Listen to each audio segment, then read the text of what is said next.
Hello guys, for today's video ay sasabihin ko ang aking nalalaman patungkol sa New World Order. Marami ang nagsasabi na ito ay conspiracy theory lamang at walang katotohanan kasi nga hindi pa nagaganap sa ating.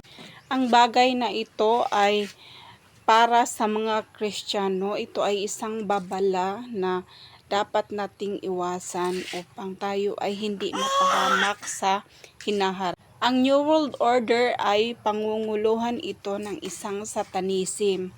Take note, satanism ito at ito ang mamamahala sa New World Order upang ipahamak ang lahat ng Kristiyano.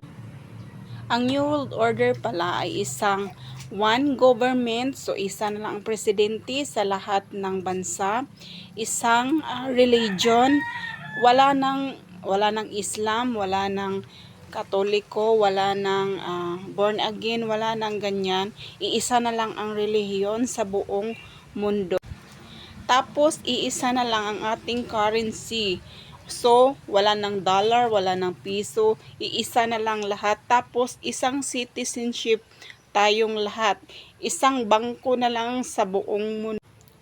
So, in short, lahat ng bagay sa mundong ito ay pag-iisahin lahat.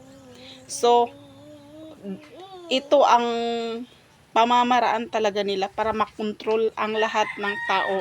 Kung isa na lang ang presidente natin, sigurado talaga lahat mapapasunod. Walang pwedeng ayaw, walang presidente na ibang bansa na aayaw or kukontra.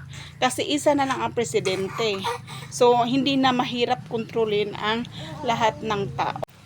Kapag nasa New World Order na tayo guys, gagamit na ang presidente ng microchip na ilalagay sa katawan ng tao. Either sa kamay or sa noo, merong tattoo na chip, merong parang chip na kasing laki lang ng bigas, ilalagay dito sa kamay mo. Tapos iswipe mo na lang para makabili ka.